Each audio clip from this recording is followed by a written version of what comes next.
When we join the right communities, that we feel seen, that we feel less alone, we feel validated, we de-stress. You know? Oh God, I wish I had my phone here. It looks like I'm getting a standing ovation. Michelle, I noticed one of your services was a community audit. What are the main things that are missing from the communities that you've looked at? In most instances, people have just created the community because they think that there's a need. And actually, I think that piece that I talked about, which is to go out and look at the community ecosystem and then to really look at differentiation. So, you know, for example, there are lots of freelancer communities out there.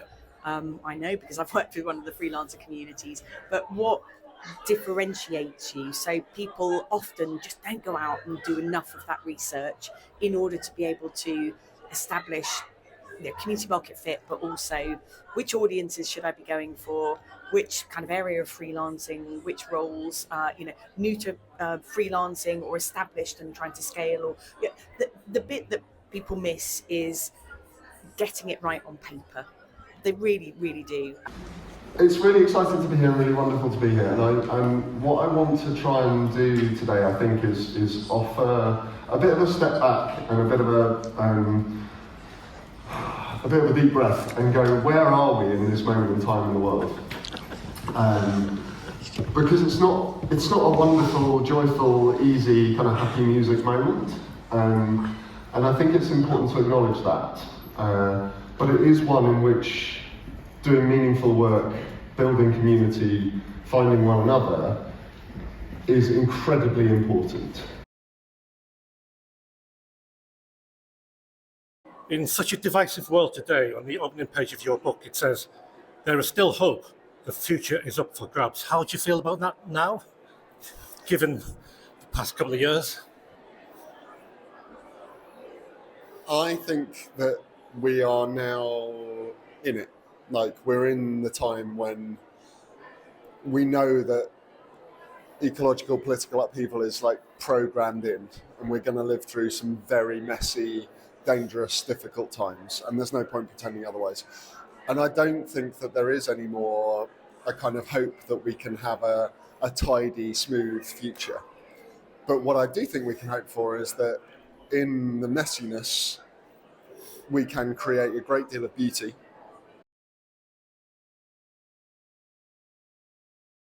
So, if everybody wouldn't mind indulging me, I want to start with this exercise of thinking of a place. And it can't be your home, and it's not your workplace, and it's not the place that you were locking up this morning on your way here.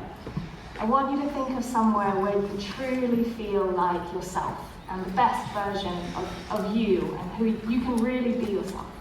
So for you, why did you want to make a podcast about the third place, and how much effort and time did it take? So the inspiration behind Floating Space and creating those looking for those third places, was that when I moved to London 4.5 years ago, I was just really lonely, and I didn't think I didn't know what I was looking for, but I knew something was missing in my life.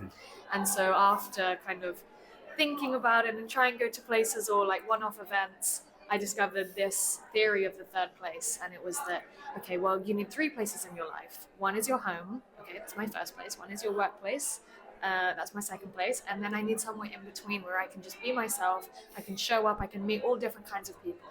And so that started this snowball effect of like, okay, well, let me find out more about this concept. Let me research the different places. And so from hearing about it to creating the podcast was probably 18 months, but the actual working time when I kind of got over that mental barrier of, okay, now I'm going to make it, was probably about 6 months, maybe 4 to 6 months.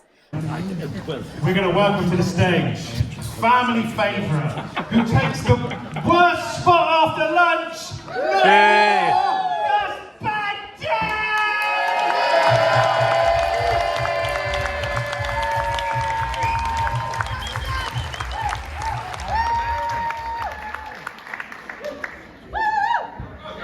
Gus Bhandal! Love you, Gus.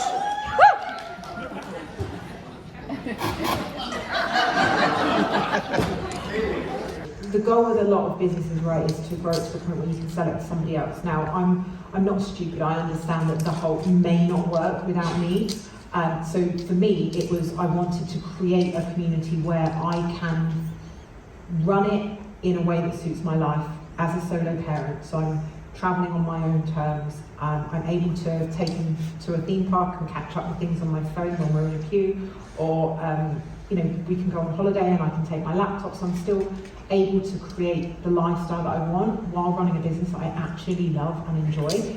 And he called it this new yet safe framework, this idea that things that really capture our attention are both new but also a little bit safe.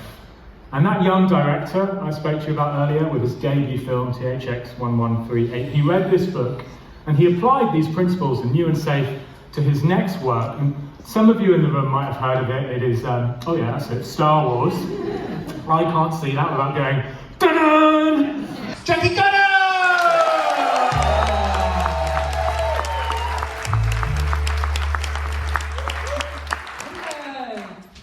Hello citizens! Hello!